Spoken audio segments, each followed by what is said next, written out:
What's up, closers and entrepreneurs? Tryson Jones coming at you here. It is Tuesday, January 6th, and I have not been creating a lot of content. I had a little bit of a creative block here the last couple days, and decided I was just going to break myself out of that state. So here I am.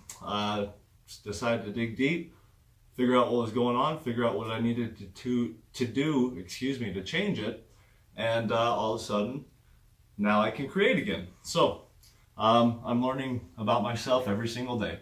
Anyways, thanks for tuning in. Thanks for your support, and sorry for the lack of content last week. But today I want to go over a quick but very critical training that I'm going to include into a blog post. And this training is about creating objections. And you know, when you hear the word objection, typically that's connotated with bad. But objections can be good or bad. So you got to think about what you're doing in a sales call, right? You've got you, and you've got your prospect. I know I'm a great artist. All right, so you guys are talking back and forth. Your goal is to provide a solution for them, and also to shut the doors. As a closer, metaphorically, we are shutting the doors that they could back out of once we ask them to pay us, right? So we're doing that.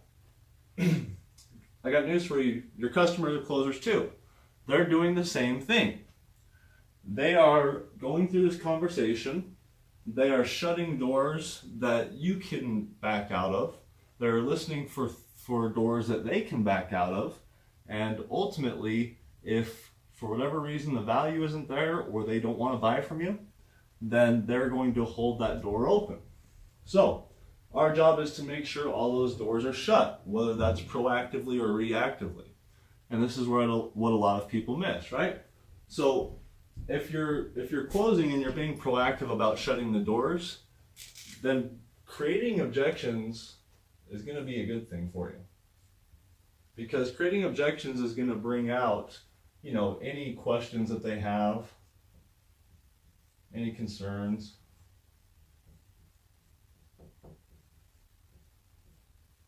It's going to give you an idea of whether or not they're buyers.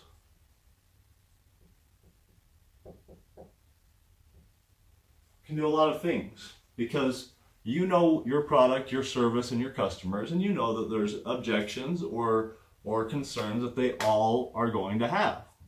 So rather than waiting for them to pose that objection or that concern, why don't you bring it up first? Be proactive about it. Shut those doors right up front so that you don't get to the end of the call, all of a sudden they bring something up and you say, gosh, I should have covered that, right?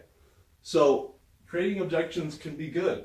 It can help you get to a point where you really gauge your client, you get all those doors shut, and at the end of the day, you two end up shaking hands. Or whatever that looks like. Creating objections can be bad. This is where I see people creating objections. When salespeople get into a mode where they're desperate, they feel the need to overcompensate or over explain or over deliver what they're really offering, or what the customer is even asking for, more importantly. So, you know, I'll hear people in this mode. They get an objection, and all of a sudden they go off on this tangent for 5 minutes. Oh yeah, Mr. Jones, you're right, but the reason that we're able to overcome that is because we've done this and this and this. We've been in business for 10 years. We've helped these people, and these people, and yada, yada, yada. Well, the more time you spend overcoming that objection, the bigger that objection stays. Now, if they pose an objection, hey, you know what, Mr. Jones, I heard that your company is slow on their follow-through. Oh, I'm sorry about that, Mr. Smith. I'm sorry to hear that that's the experience that you've heard from other people. I can assure you that if we do business, that I will make sure everything is expedited, punctual, and on time for you. Which is going to create more walls, which is going to create more objectivity or defense, right?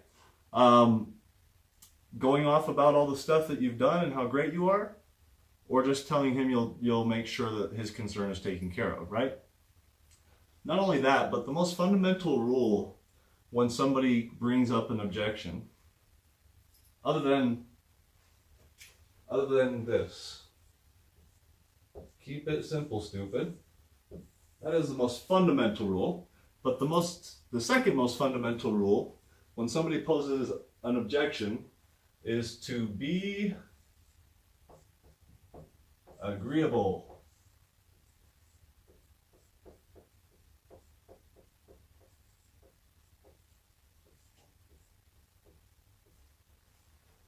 Think about it this way, right? You've heard people say your customer's always right. Why is that? Well, because if you tell them they're wrong, then you're going to end up arguing with them and they're not going to be happy. So you got to think about this in your sales conversation, right? Sometimes you may not be talking to the sharpest tool in the shed, and they may say something completely off the wall or completely inaccurate. But what you need to be able to do is you need to be able to validate that you heard them, validate that you understand where they're coming from, and then they will be much more open and receptive to what you have to say after that. Now, if they come up with an objection, it's bonkers, and you tell them it's bonkers, you tell them that what they just said was ludicrous and ignorant or whatever words you're going to use, then their defenses are going to go up. So, just a simple example, maybe not that extreme, right? We'll go with a bad example first. Mr. Jones, I heard your company doesn't deliver the service, doesn't show up to their appointments on time. They're not very punctual. So I'm sorry to hear that you've heard that our company doesn't follow through on time.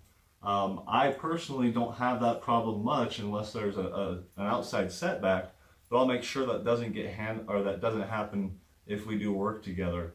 Since that is the experience that you've heard from other people, we want to make sure that that's not the same experience you have, right? Word of mouth is important. Or you can go, Mr. Jones, I heard your company doesn't fulfill on time, doesn't deliver on time. And I can go, no, you're wrong. Here, let me show you. I've got 5 clients right here. I was there right on time, they're right on time, they're right on time, they're right on time. We were right on schedule. So you're wrong. We are on time. We do what we say we're going to do. Again, which is going to create more defense, more objectivity, right? So do you want to get in an argument or do you want to close? Right? If you want to close, then bring out the objections first. That way, they're not objections, they're questions from the customer or to the customer that cover objections, questions, or concerns that might come up later. If you're looking to close, don't tell the customer that they're wrong. Be agreeable. If you're agreeable, or you agree with what they say, you let them know that you've heard what they've said, it doesn't matter what you say after that. Your chances of them actually hearing you are going to go up about 80-90% at that point. So hopefully that helps you. Creating objections can be good or bad. Objections are great things. You want them. People with no objections are kangaroos or strokers, but this is a way that I've seen people killing cells and I've seen people creating cells. So hopefully that helps you, bring some value to you. I will see you guys again here in the next couple of days. Share this with somebody who might get some value out of it if you think they would, and I appreciate all of your following and all of your support. See you soon.